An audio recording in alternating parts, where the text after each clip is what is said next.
Internet पर सभी video में ये बताया गया है कि मूविंग एवरेज के क्रॉसओवर पर हमें ट्रेड लेना है, पर यह नहीं बताते हैं कि किस कंफर्मेशन पर ट्रेड लेना है और किन की पॉइंट को ध्यान रखना होता है। लेकिन आज की इस वीडियो में मैं आपको बताने वाला हूँ MACD के साथ जो की पॉइंट हमें ध्यान रखने होते हैं, मूविंग एवरेज के साथ डाइवर्जेंस, RSI, VWAP और सपोर्ट एंड रेजिस्टेंस यानी कि प्राइस एक्शन के बेस्ट पर हम ट्रेड लेने की ट्राई करेंगे और देखेंगे किस तरीके के सेटअप है जिससे आपकी ट्रेडिंग की स्टाइल बदल सके और आप भी प्रॉफिटेबल बन सके। MACD MACD का पहले इंट्रो देख लेते हैं कि ये कौन सा इंडिकेटर है। ये 4 कंपोनेंट से बना हुआ होता है जिसमें एक सिग्नल लाइन होती है जो कि यहाँ पर देख सकते हो ऑरेंज कलर की है, एक ब्लू कलर की जो लाइन है वो है MACD लाइन है और एक जो ग्राफ टाइप का दिख रहा है हिस्टोग्राम। सिग्नल लाइन जो ऑरेंज कलर की है वो है 26 मूविंग एवरेज की है जो डिफ़ॉल्ट सेटिंग है, और जो MACD लाइन है वो है 12 मूविंग एवरेज की। इसमें यह बताया जाता है कि एक सिंपल सा रूल है कि MACD जो लाइन है ब्लू कलर की, ये एक स्लो लाइन है जो कि क्रॉस ओवर करती है सिग्नल लाइन को। जब भी ये सिग्नल लाइन को MACD लाइन क्रॉस ओवर करती है तो वहाँ पर हमें ट्रेड लेना होता है। और जो हिस्टोग्राम ये बताता है कि यहाँ पर वॉल्यूम कितनी है। अगर हिस्टोग्राम बिल्कुल छोटे छोटे होंगे तो इस जगह पार्टिसिपेशन कम होंगे, मार्केट साइडवेज जा सकता है, और ये हम चार्ट पर ज़रूर देखेंगे। और अगर बड़े बड़े मूवमेंट आते हैं तो हिस्टोग्राम की संख्या भी ज़्यादा होती है। ग्रीन हिस्टोग्राम मतलब कि यहाँ से मार्केट ऊपर जाने वाला है, रेड हिस्टोग्राम मतलब कि मार्केट नीचे जाने वाला है, और दोनों के बीच में जो ये जो लाइन है इसे जीरो लाइन कहते हैं। अब MACD में किस तरह की सेटिंग करनी है और किस टाइप की जो हम ट्रेड लेते हैं उसमें, अगर डे ट्रेडिंग करना है तो 12, 20 और 9 की मूविंग एवरेज उसमें सेटिंग करनी है। अब मैं दिखा देता हूँ आपको। इस सेटिंग पर जाना है और जाने के बाद में यहाँ पर जो फर्स्ट लाइन है 12 और स्लो लाइन है 26 और सिग्नल स्मूथिंग है 9। और वैसे ही अगर अपने को स्विंग ट्रेड करना है तो इस जगह पर हमें 50, 220 लिखना है। फास्ट में 50 कर देंगे और स्लो में 200 कर देंगे और सिग्नल में स्मूथ में क्या कर देंगे 20 कर देंगे। और उस हिसाब से जो MACD की जो लाइन है वो क्रॉसओवर होती है, उस पर हमें ट्रेड लेना है।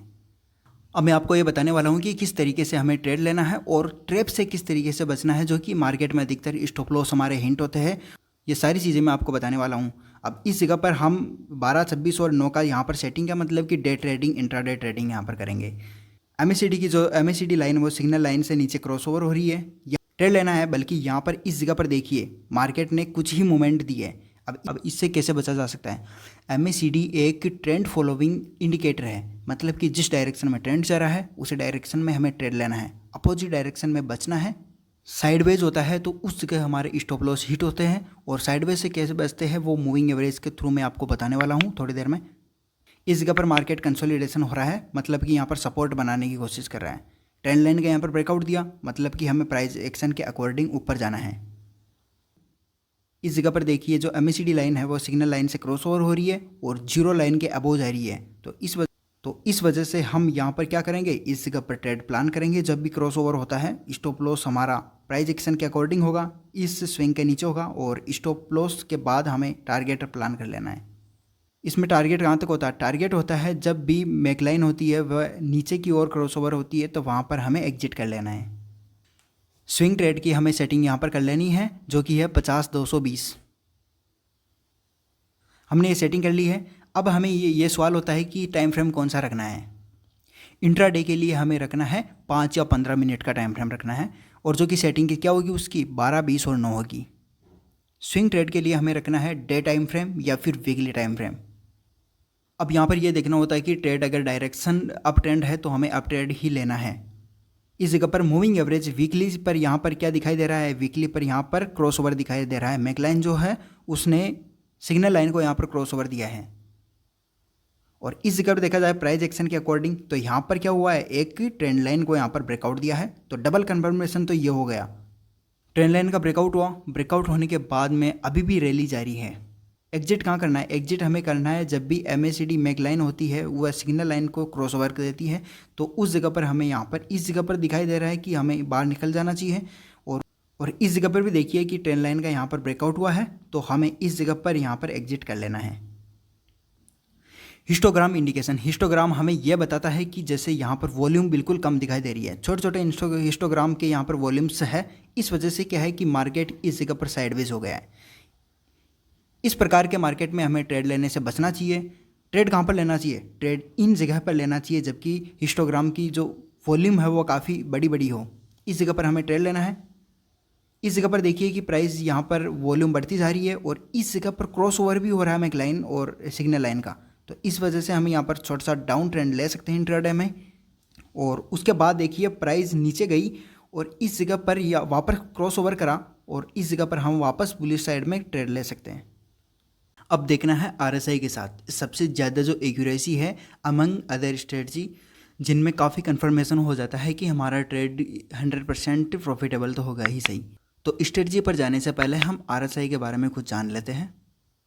RSI में सबसे इम्पोर्टेंट बात यह होती है कि ये जो जोन होता है 30 से लेकर 70 तक, ये हमें यह बताता है कि यहाँ से प्राइस किस तरीके से मूवमेंट कर रही है, अपना बोट एरिया और सेलिंग एरिया कौन सा है, मार्केट में बायर्स और सेलर्स कहाँ पर है और किस उनकी स्ट्रेंथ कितनी है, ये RSI बताता है। इसलिए RSI का नाम है रिलेटिव स्ट्रेंथ इंडेक्स।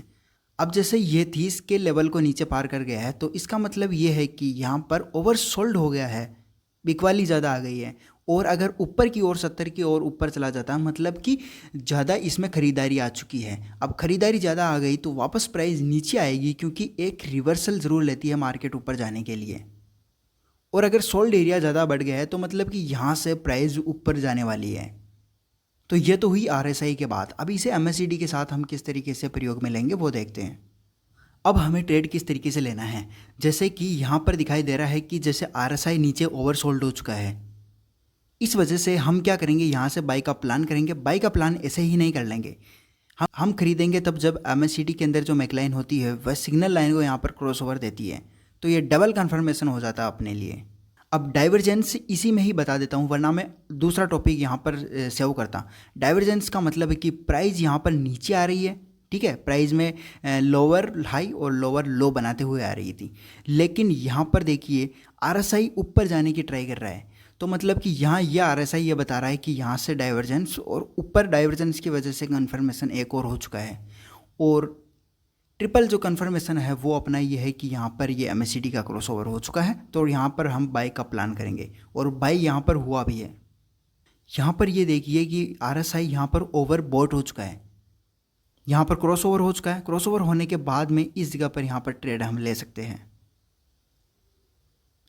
पर लेकिन डाउन साइड ट्रेड लेना यहाँ पर बनता ही नहीं है प्राइस एक्शन के अकॉर्डिंग, क्योंकि यहाँ पर प्राइस का मोमेंट ऊपर की ओर है। यहाँ पर बुलिश ट्रेड ही लेना है और वही पकड़ना है। हम यहाँ पर इंट्राडे के लिए देख रहे हैं और जो नेक्स्ट है वो VWAP के अकॉर्डिंग हम ट्रेड लेना, MACD के थ्रू VWAP के साथ। VWAP की सेटिंग कुछ नहीं है, सेटिंग यहाँ पर ये देख लीजिए, तो इनपुट को डिफ़ॉल्ट रखा है, बस स्टाइल में जाकर मैंने अपर बैंड और लोअर बैंड को यहाँ पर अनटिक करा है, और ये है जो बैंड फिल है इसको भी मैंने अनटिक करा है, क्योंकि इनका कोई मतलब नहीं है, बस हमें मिड लाइन चाहिए। अब हम यहाँ पर ये देखेंगे कि MACD क्या कर रहा है। MACD का क्रॉसओवर हुआ, क्रॉसओवर होने के बाद में ये देखेंगे प्राइस VWAP के ऊपर है, ठीक है सर, VWAP के ऊपर ही है। और ट्रेड कहाँ पर लेंगे, ट्रेड लेंगे VWAP के ऊपर और स्टॉप लॉस रखेंगे VWAP के नीचे। यहाँ पर हमने स्विंग ट्रेड अगर करा हो, और यहाँ पर ऑप्शन ट्रेडिंग तो है नहीं, रिलायंस का ये चार्ट है, तो टाइम डिके का होने का यहाँ पर झंझट नहीं है। और VWAP का सबसे बड़ा फ़ायदा ये है कि हम इसमें स्टॉप लॉस सही तरीके से लगा सकते हैं। अगर VWAP के नीचे जा रही है प्राइस तो हम यहाँ पर डाउन साइड की ओर ट्रेड लेंगे, और इस कन्फर्मेशन पर, मतलब क्रॉस ओवर के MACD के क्रॉस ओवर के कन्फर्मेशन पर अगर प्राइस ऊपर जा रही है VWAP के, तो हम यहाँ पर अप ट्रेंड लेंगे, जैसे कि सुपर ट्रेंड होता है उसी तरीके से ये भी है, पर उससे ज़्यादा VWAP कन्फर्मेशन इसकी ज़्यादा होती है विथ MACD। अगर कोई इंडिकेटर्स हट के प्राइस एक्शन के अकॉर्डिंग करता है तो उसकी डबल कन्फर्मेशन हो जाती है। एक तो इंडिकेटर और उसमें प्राइस एक्शन का तड़का लगा दे तो उसकी कन्फर्मेशन ज़्यादा हो जाती है। अगर वीडियो को लाइक नहीं किया तो वीडियो को लाइक जरूर कर दे, चैनल को सब्सक्राइब और वीडियो को शेयर जरूर कर देना अपने फ्रेंड्स, ट्रेडर फ्रेंड्स के साथ। और कमेंट सेक्शन में ये बताना है कि मूविंग एवरेज, RSI, डाइवर्जेंस या फिर VWAP प्राइस एक्शन के इनके साथ MACD का रिलेशन क्या है, और सबसे आपकी बेस्ट स्ट्रेटजी इनमें से कौन सी रही है। प्राइस एक्शन में क्या है कि यहाँ पर ये सपोर्ट है, अब इस सपोर्ट पर हम क्या करेंगे, सपोर्ट पर हमेशा बाइंग करते हैं और रेजिस्टेंस पर हम हमेशा सेलिंग करते हैं।